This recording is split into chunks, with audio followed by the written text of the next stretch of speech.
Welcome to NarrativeNook audio tales where enchanted stories come to life. If you enjoy our stories, please subscribe, like and share to support our channel. Enjoy listening. Willow hugged her mother and smiled sweetly. Mom, did you know my future sister-in-law is the sister of the guy who donated his heart to Jared? Willow couldn't help asking as she didn't hear Anastasia bring the topic up the entire journey. On the other hand, Anastasia was stunned by the revelation. What? Really? Yeah. Willow affirmed. Jared told me on the road. I thought he would have told you guys. At that, Anastasia pondered for a quick second. Knowing Jared, he would certainly bring it up. As for why he didn't, it wasn't that he had forgotten, but that he wanted to introduce Ellen solemnly when they officially met. It was an intentional move. That said, Anastasia was pleasantly surprised that Jared's beloved was the donor's sister. Though 18 years had passed since the car accident, Anastasia's heart constricted every time she was reminded of the incident. Hence, the Presgraves had always been grateful to the family. Even when so many years had passed, they would help the family out whenever the latter needed it. But who'd have thought Jared one-upped them and gave himself to the family? She's our family's savior and also a future member of our family. Anastasia had already acknowledged Ellen even though she had yet to meet the young woman. What the Rices did for them was something they could never repay. Yeah. Willow was on cloud 9, too. We'll be having a new addition to the family. No, wait. 2 additions. Nearly forgot my unborn nephew. Oops. Following that, Anastasia brought the fact up with Elliot, and the man, too, was lost for words. He wasn't sure why Jared would hide this from them, but he knew there must be a good reason. Do you want to take a nap? You barely slept the entire journey, Elliot suggested lovingly. Anastasia was indeed feeling a little tired. At that, she checked the time to find it was only 2:30 p.m., a few hours away from their dinner booking. She could take a nap. Nap with me, then, Anastasia asked her dear husband. She could fall asleep faster with him around. As such, Elliot followed Anastasia back to their room. As Willow had always studied abroad, she spent little time within the country. That said, she made many friends. When she came out to the yard, she bumped into a bodyguard opening the trunk for a large Doberman to dash out. However, it appeared very alarmed as this was unfamiliar ground to it. Duke, Willow called out with a beam, and the canine immediately ran to her and circled her happily. Meanwhile, Willow cupped its head and petted him affectionately. Duke was a member of the family. As it had been 6 years since the Doberman came into their lives, it had long become a part of the family and played an important role in their lives. Do you miss me? Woof. This is our home, Willow introduced.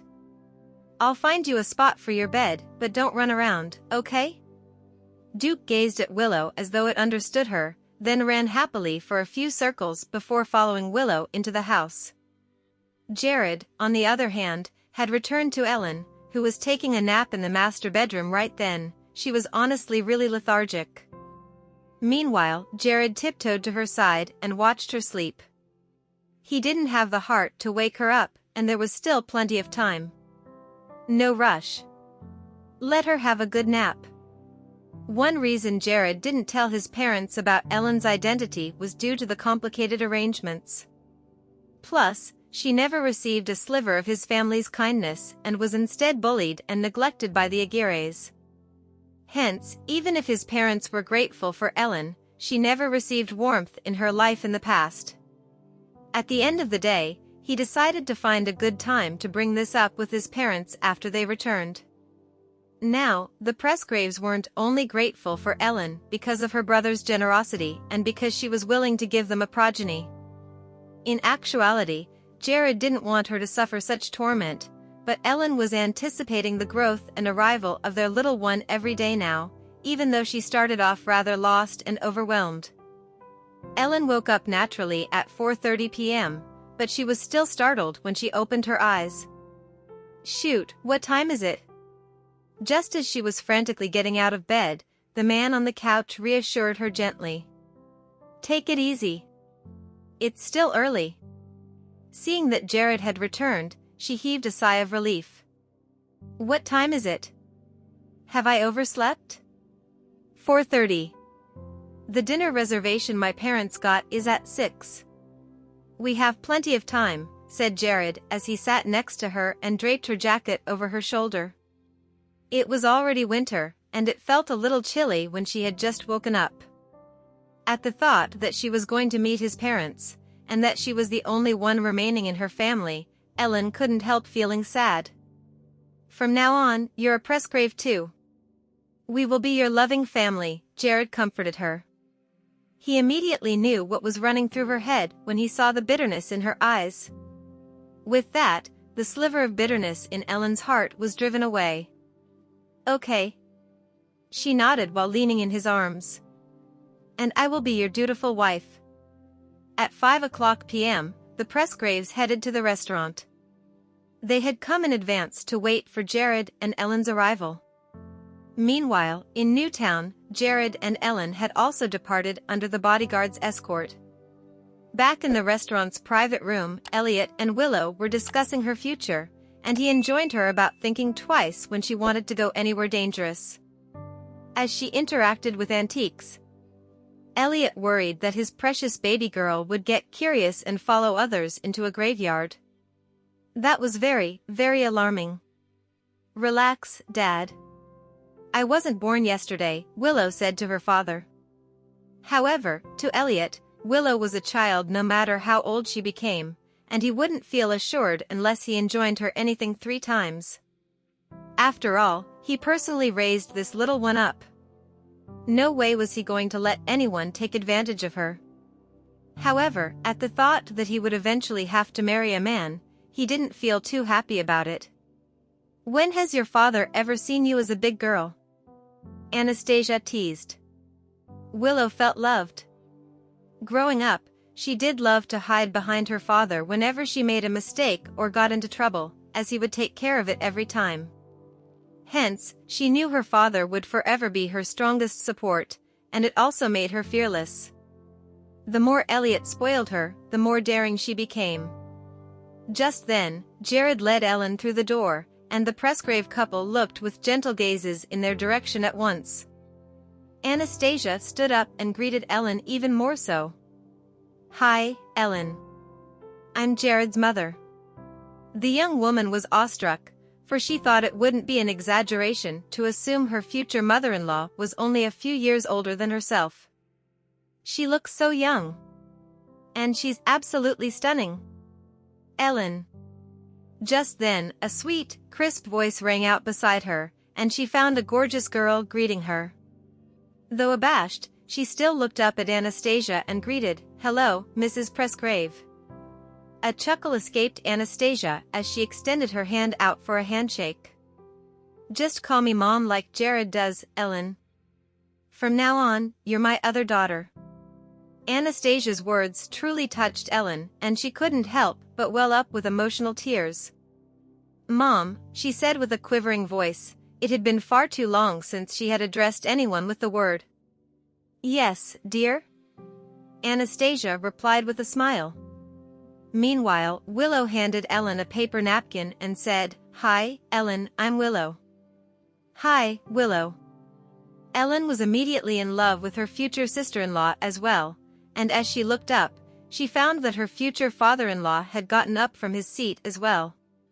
That said, her heart skipped a beat, for it was her first time meeting someone so intimidating. Elliot had likely caught the young woman's evasive gaze as he smiled warmly and said, I'm your father-in-law. Welcome to the family. From now on, I'm your father. At that, Ellen raised her head, and her eyes welled up with moving tears once more. The nervousness she had vanished, too, as she called out timidly, Hello, Dad. This is awesome. We have a new addition to the family. Now our house will become even livelier, Willow exulted, then recalled something. Oops, I mean, 2 additions. I forgot I have a nephew coming." Her adorable behavior amused everyone, and the mood was instantly relaxed as everyone guffawed. Later, everyone took their seats. As Jared behaved very relaxed in front of his family, Ellen eased as well. "Ellie, you and Jared decide on a date for the wedding tonight. I'll take you to a wedding service agency tomorrow to learn more about wedding procedures, all right?" "Sure, Mom." Ellen nodded. "Mom, I'll join you guys," said Jared before turning to Willow. "You should come with us too. You're going to be Ellie's bridesmaid." "Okay." "What a great honor. It's my first time being a bridesmaid too." Willow gushed, then asked, "What about your best man? Have you gotten one?" "I'm getting my guy to come back from wherever he is, of course," said Jared. He had a close friend whom he had known since childhood and was also born to the purple. On top of that, he had a quarter of foreign origin. "It's Ethan, isn't it?" Willow was spot on. "It is." Jared nodded, then turned to Ellen. "He's my closest friend. I'll introduce you guys to each other when he comes back." Ellen nodded in response and thought his friends were likely as outstanding as he was. "It's been a while since I last saw Ethan," Anastasia said with a smile. "It was about 3 years ago, I think, when you two came home and stayed for 2 weeks. I heard he's gone to the North Pole for business." "He should be back soon," Jared added. Ethan's family was a leading enterprise in shipping, and their business stretched across all major cities of the world. Plus, they also had some business dealings with the Presgraves. After dinner, Anastasia brought Ellen to the couch and pulled out the present she had prepared for her new daughter-in-law. "Ellie, this is a first meeting gift from me to you. Take a look and see if you like it." Ellen looked at the box and didn't even need to guess to know it likely contained jewelry. With that, she opened it to find a stunning ruby necklace lying on top of a black velvet cloth, sparkling under the lights. "Wow, this is so pretty." Ellen gushed from the bottom of her heart. While she knew nothing about jewelry, she knew the necklace was certainly extremely valuable. "My mom designed it just for you," said Willow, and Ellen felt extremely honored. Jared once told her his mother used to work as a jewelry designer and even had her own listed company. Now, seeing Anastasia's design for herself, she was genuinely impressed by the woman. "Thank you, Mom," Ellen thanked gratefully. "And you. You turned my Jared from a son to a husband and a father and made him a more responsible and conscientious man," said Anastasia, feeling truly grateful that the Rices saved her son. Just then, Jared sat down and held Ellen's hand before turning to his mother. "Mom, there's something I should tell you. Ellen is the sister of the guy who saved me." Anastasia nodded at that. "Willow told me about it. It must be fate that we're to be a family." It didn't surprise Jared, for he had expected Willow to tell their parents, and he also checked with Ellen when they were on their way to the restaurant. She didn't mind talking about her past. At that, Jared gazed at Ellen with an aching heart, then revealed to his parents, Dad, Ellen was only 7 back then, and she never got the 15 million we gave the Aguirres. Not even a portion. They claimed it for themselves. Not only that, they even treated Ellie poorly, making her life miserable." "What?" The revelation shocked Anastasia.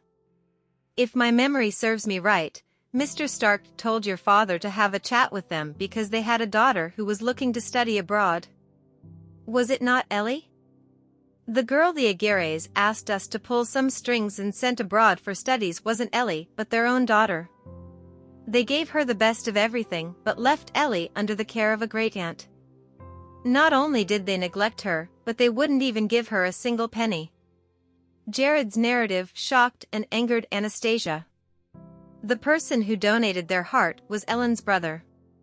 Hence, given the young woman's kinship, she could get at least half of the money. The Aguirres are unbelievable. How can they be so selfish? Willow, too, was beside herself with fury. Elliot, on the other hand, sighed and blamed himself. It's our fault for not seeing things to the end back then. We shouldn't have only given them money, but be more attentive to their well-being. Yeah. I'm sorry you had to suffer, Ellie. Rest assured, we won't let anyone upset you ever again, Anastasia promised as she held Ellen's hand. Ellen, if anyone dares bully you again, bring it up with Jared. Have him fight back, Willow echoed, causing a chuckle to escape Ellen as she said, sure, as you say. Jared, too, beamed. Willow's right. Still, Ellie's a tough girl and also outstanding. I'm sorry this happened to you. Anastasia gazed at Ellen with an aching heart. She was aware that the Aguirres struggled to make ends meet back then. Hence, they gave the family $15 million one shot in hopes that it would change things. Lo and behold, the Aguirres took the money for themselves and even sent the sister of their savior away. Their actions were absolutely outrageous. It was evident how miserable a life Ellen lived. Mom, Dad, let's just leave the past behind. Meeting Jared and becoming a part of this family is the best thing that has ever happened to me. Ellen treasured everything she had now and was grateful to the heavens for letting her meet the Presgraves. Yes.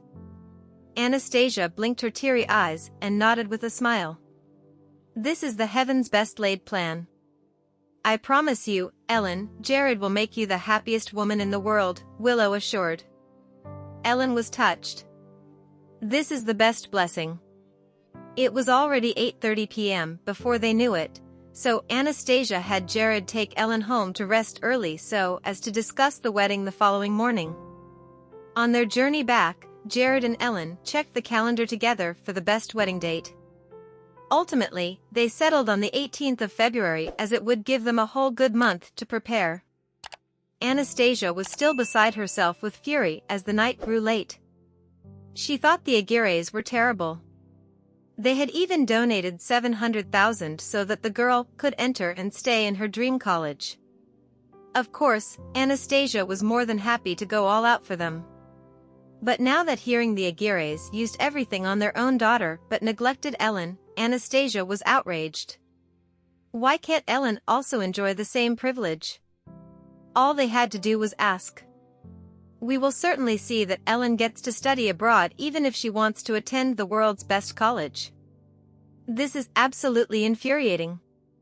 Anastasia grumbled before going to bed, still unable to come to terms with Ellen's misfortune. At that, Elliot pulled her to him to comfort her. We're partly responsible as well. It's our fault for not looking into the situation. What we can do now is to make it up to her. You're right. I'm spoiling this daughter-in-law no matter what, vowed Anastasia. Elliot had always known just what his dear wife was like. Hence, he would only ever support her every decision. The following morning, Anastasia took Willow to a wedding service agency while Jared brought Ellen over. For the venue, the young couple agreed on having it on the island where Anastasia and Elliot got married. It was a pretty large island with 2 airports. Hence, it was perfect for accommodating guests who'd be flying over from all over the world. Plus, it was very private.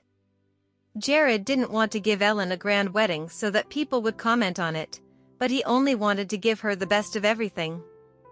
Even if the media wouldn't report on the wedding, it would still be the grandest and the most luxurious wedding. After the wedding service agency was certain of the wedding venue, they would provide the young couple with several proposals. As for the details, it would entirely be left for them to decide. In the afternoon, they went to a bridal shop accompanied by Anastasia. Averna had the world's top-of-the-line bridal shop. Any brand they desired could be found there. As Ellen and Willow were close in age, they went through the catalog together, with Willow providing suggestions and Ellen making the final call. In the end, they decided on 4 sets of wedding gowns and 8 evening dresses. As for the jewelry, Anastasia's company would be responsible for providing the best of the best. As they only had a month to prepare for the wedding, anything that had to be decided early on was decided then. Jared had to make a trip to the company later in the afternoon, so he left his soon-to-be wife with his mother and sister, giving them a chance to shop and have afternoon tea. It was true when they said women had more to talk about when they were together. Later, Willow held Ellen's arm as they followed Anastasia into a tea house. "Well, come." One of the two attendants who stood at the entrance stiffened instantly, for it was none other than Selena. The young woman had gotten a job as an attendant at the tea house. Never did she expect to bump into Ellen just 2 days into her new job, and it made her absolutely embarrassed. Looking at the beautiful girl holding Ellen's arm and the elegant woman, she mused, they must be the Presgraves. At that, she sized Anastasia up. Can she be the wife of Presgrave Group's chairman? Intense envy flashed across Selena's eyes at that. Ellen has become the Presgrave's daughter-in-law, hasn't she? Ellen, on the other hand, didn't say hi either when she saw Selena looking away. It wasn't until the trio went further into the tea house that Selena let out a murky breath, feeling incredibly exasperated. She had only looked for a job because she couldn't stand the pressure Olivia inflicted on her. She dreaded the fact that she might run into someone familiar. However, this tea house paid well, so she decided to take the job. She couldn't help taking a peek and found the trio took the table by the floor-to-ceiling window with Ellen's back facing her. "Selena, come and attend to the customers," the manager beckoned. Selena's job was originally to welcome the guests into the tea house, but working here, she still had to do whatever the manager wanted her to. "Ma'am, pour some water for the table over there," demanded the manager as she pointed to Ellen's table. Can I not do it?" Selena asked reluctantly. "What did you say?" The manager thought she heard wrong. She couldn't believe a new employee dared to bargain with her. Seeing that the manager turned grim, Selena knew she could only bite the bullet. "Okay, I'll go." Ellen and Willow were discussing what to order when Selena came to their table, and Ellen met Selena's gaze as soon as she looked up. Selena, on the other hand, pretended not to have seen Ellen but only poured her some water.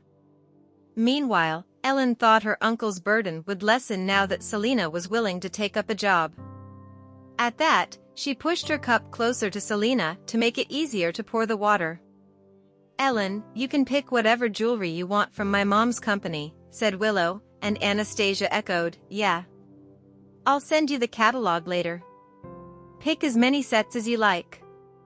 "Thanks, Mom," Ellen smiled. "Ellen, you'll have to pick at least 10 sets. Don't forget you have 8 evening gowns," Willow suggested. Of course, Selena heard the whole thing, and her jealousy made her absent-minded, causing her to overspill the water by accident. As the water flowed to Anastasia's leg, she stood up and took a step back reflexively before looking toward this attendant serving them. "I'm so sorry, ma'am." Spooked, Selena hurriedly grabbed some napkins to wipe Anastasia down. Meanwhile, Anastasia glanced at the manager, who was standing not far away, and the latter hurriedly approached her. "I am so sorry, ma'am." "What's the matter with you, Selena? Hurry up and apologize to the customer." At that, Selena hurriedly lowered her head and apologized, "I'm so sorry I slipped." In the end, she still turned to Ellen for help. "Ellie, please put in a good word for me." Meanwhile, Anastasia turned from displeased to shocked when she saw Selena calling out to Ellen. "Do you know her, Ellie?" "She's the daughter of that uncle, Imam," Ellen answered, prompting Anastasia to size Selena up. "She's the girl they sent abroad for studies?" "I'm really sorry, Mrs. Presgrave. Please forgive me. I'm still fresh here, so I'm still learning." Selena immediately pulled the pity card. "Forget it. I won't hold you for anything." Anastasia decided to overlook the matter only because of Ellen. Later, the manager took Selena away and got someone else to serve them, and as Anastasia watched the manager lecture Selena in the corner, she mused, "Looks like they only sent her abroad for dignity."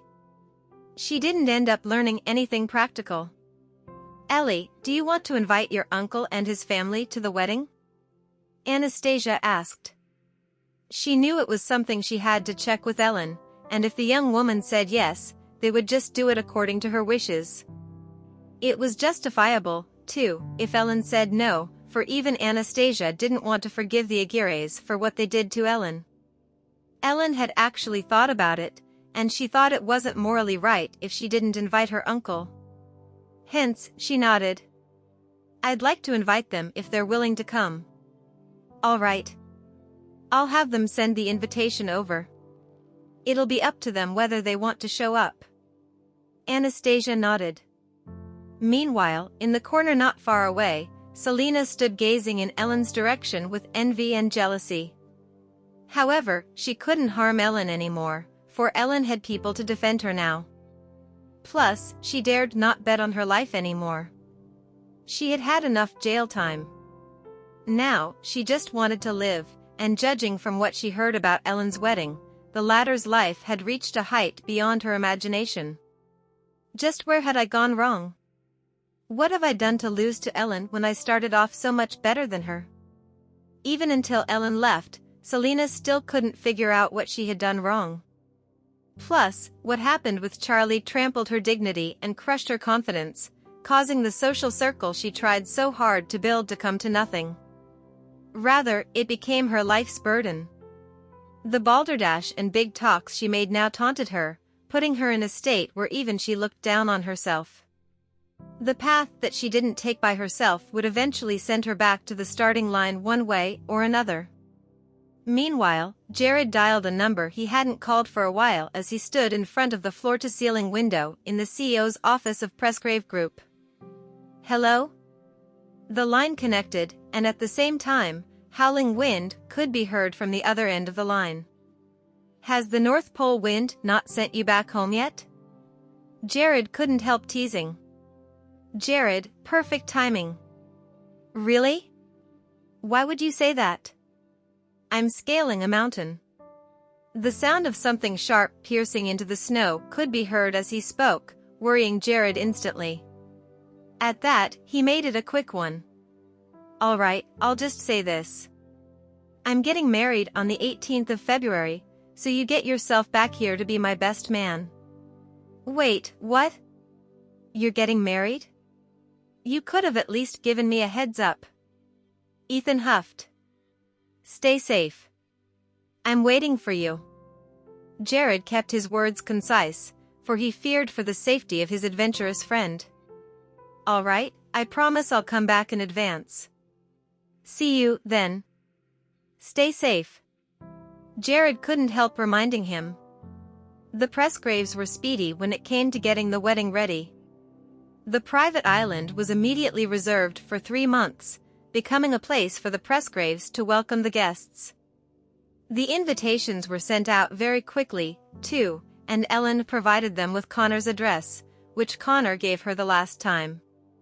With that, one invitation headed to the Aguirres.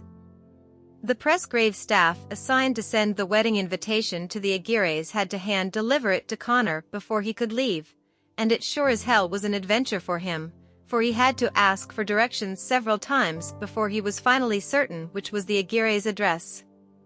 After climbing 5 levels of stairs, he cross-checked the address while heaving before knocking on Connor's door, and the person to answer the door was none other than Connor himself. "Can I help you?" "Hi, are you Mr. Connor Aguirre? I've been assigned to deliver invitations for the Presgrave family. Please accept your invitation." "The Presgrave family's invitation?" Connor exclaimed with excitement as he accepted the invitation. "Yes. It's the wedding invitation of young Master Presgrave and Miss Rice. We look forward to seeing you there. I'll be off now." After seeing the staff away, Connor sat excitedly on the couch and looked through the invitation. As he read the name, a pang of guilt hit him, for he never thought Ellen was still willing to invite him to her wedding even though he had done so many terrible things to her. Just then, Olivia returned home, and she instantly questioned upsettingly when she saw her husband looking at a wedding invitation on the couch, Who's getting married this time? Don't tell me it's another family asking for wedding gifts. This is Ellie's, Connor revealed, shocking Olivia. She snatched the invitation from him and huffed while looking at the name. To think that wretched girl is lucky enough to actually marry into the Presgrave family. Suddenly, she stared at Connor and asked, "Say, Connor, do you think Ellen invited you or all three of us? You guys just stay here. I'll go alone." "Why? I'm her aunt. Why can't I go? And Lena's her cousin. She has the right to go too." Olivia's life was absolutely miserable now. There was no way she would miss out on such an event. After all, it wouldn't be bad if she could at least eat a feast. However, Connor was insistent. "You just stay here." He didn't want to bring his wife along because he didn't want to upset Ellen. Actually, even he felt somewhat ashamed to attend her big day. "What do you mean I stay?" "Well, I'm going, and that's final." Just then, the main door opened, and Selena came in listlessly. Seeing that her parents were arguing again, she exasperated, "Do you two have to yell at each other every day? Give me a break." But just as she was about to enter her room, Olivia stopped her. "Lena, take a look at this. We're going to a wedding." "Not interested." Selena turned and walked away. She couldn't even be bothered to meet people now, let alone attend a wedding. "It's Ellen's wedding," Olivia revealed, causing Selena to immediately turn around just as she was about to step into her bedroom. "Ellen's wedding? She's getting married? Let me see," she demanded as she charged toward Olivia. With that, she picked up the wedding invitation.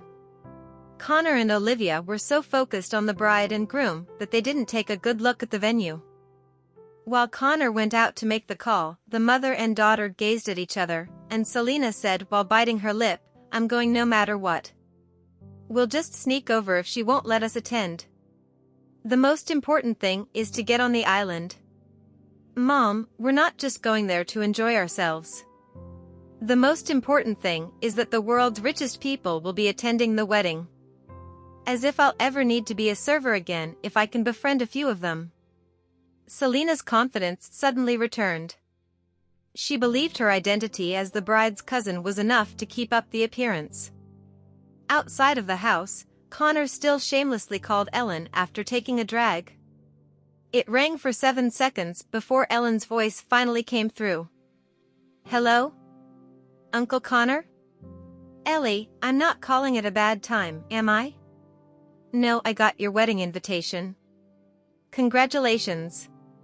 Your parents would have been happy for you too." "Thank you, Uncle." "Ellie, is your wedding set on an island?" "Yes, it's an island. Someone will come and pick you up on that day," Ellen mentioned. "In that case, can I ask that you let your Aunt Olivia and Lena come with me? They really want to attend your wedding," Connor bit the bullet and asked. However, Ellen knew Olivia and Selena too well to know that they certainly didn't want to attend her wedding to give her their blessing but only to enjoy themselves. "Ellie, we've never really been anywhere, and I kind of want to show your aunt the world. Do you suppose? All right, bring them along." Ellen decided to look beyond. After all, she wouldn't be seeing them anymore after the wedding, and it was merely an issue of adding 2 more seats. Connor was touched. "This is exactly why Ellen's luckier than my girl. She's worthy of it." "Thank you, Ellie," Connor said gratefully.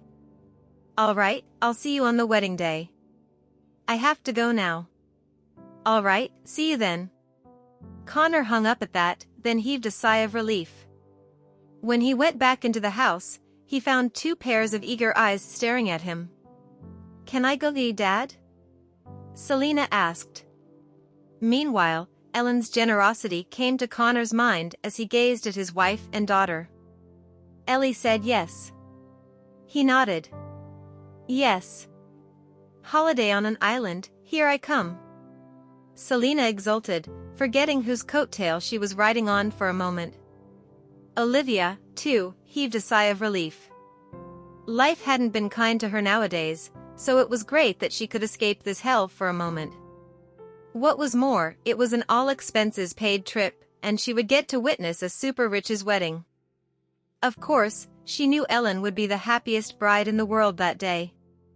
The wedding was getting prepared in an intense but orderly manner.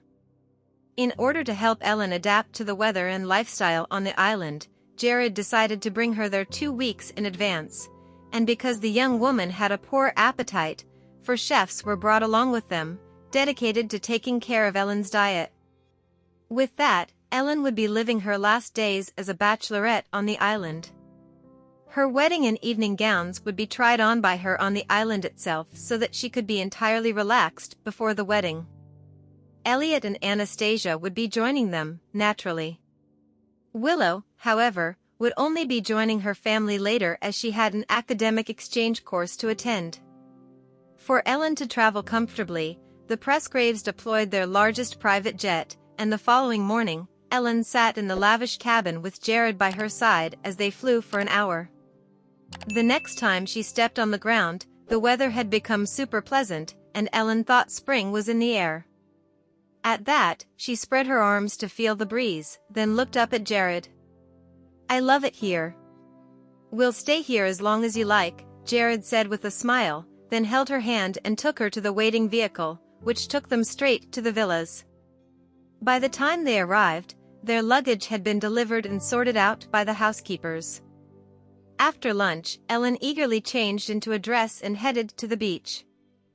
The fine sand on the beach was soft, and it felt comfortable to step on it. Jared held Ellen's hand and walked along the beach with her as they looked at the ships in the distance and the azure sky. It was wonderful to just feel the breeze and space out there. Elliot and Anastasia stayed in the villa where they used to live after their wedding. They had personally decorated this house, so it was a meaningful place to them. Now, they had to prepare for their son's wedding. They couldn't help but feel that time indeed passed by quickly. If there was a person one could love deeply and stay loyal to, their life would be well lived. In the evening, the 4 of them had dinner together. Ellen was pleased to listen to the love story of Elliot and Anastasia. She felt that the love between them was romantic and terrific. It was no wonder that Anastasia still looked young and charming, for she had a doting husband. On a flatland near the North Pole, a helicopter rose into the sky and flew toward the airport. The man in the back seat had a hat on, drawing focus to his facial features with his hair out of the way. Although it was apparent that he was biracial, he looked more local than foreign. Like a fashion model, he was tall, well-built, and delicate. As the snow reflected the sunlight on his frame of 6 feet 3 inches, he looked like a perfect man straight out of a romance novel. Just like Mr. Perfect described in any romance novel, he was good-looking, wealthy, and assertive. After all, he was the only son of the Arcane Group's chairman and Jared's best friend. His name was Ethan Quarles. Presently, he was returning to his home country to attend his friend's wedding. He was also going to be the best man. The moment he boarded the plane, all the flight attendants were smitten with him and eager to serve him. A flight attendant was even brave enough to pass him her contact number while delivering a glass of red wine to him. She also threw flirtatious glances at him. With a smile, Ethan picked up the glass of wine but refused to take the piece of paper with her contact number written on it. Embarrassed, the flight attendant left in a hurry with the tray. The man was so charming that they were eager to win his heart at all costs. Nevertheless, regardless of how hard they tried to seduce the man during the flight, none of them succeeded, for they discovered that the handsome man wasn't interested in them. In truth, Ethan had turned down countless women who had thrown themselves at him before. Ever since reaching adulthood, he had been the dream man of all women. Meanwhile, in Averna, Jared's wedding was only 3 days away. In a tranquil yard, a woman who was asleep with a book placed over her face was awakened by her phone's ringtone. While in a groggy state, she rubbed her eyes and took a look before picking it up in frustration. Hi, Mr. Fox. Josephine, I have an urgent task for you. I worked overtime last night and only went home after 12 o'clock a.m. I'm not taking up any task. Has your father been invited to Jared Priestgrave's wedding? Yes. What's wrong? I've learned from a secret source that the police have discovered that an infamous robber is going to sneak into the venue. A serious robbery case might happen. Therefore, I want you to go there and gather as much information as possible. That will be big news. But my dad isn't taking me to the wedding. Josephine could only lie to him. She had been working overtime almost every day as of late, so she was in dire need of rest. Beg your father to take you to the wedding. This is an important task, so you mustn't disappoint me.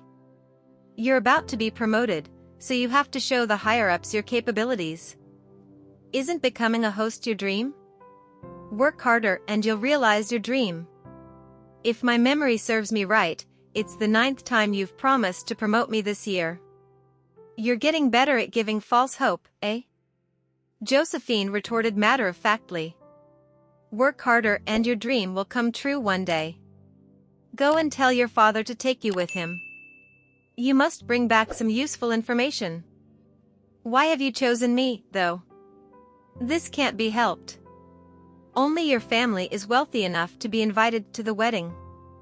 Do you know how difficult it is to get into the venue? The place is heavily guarded.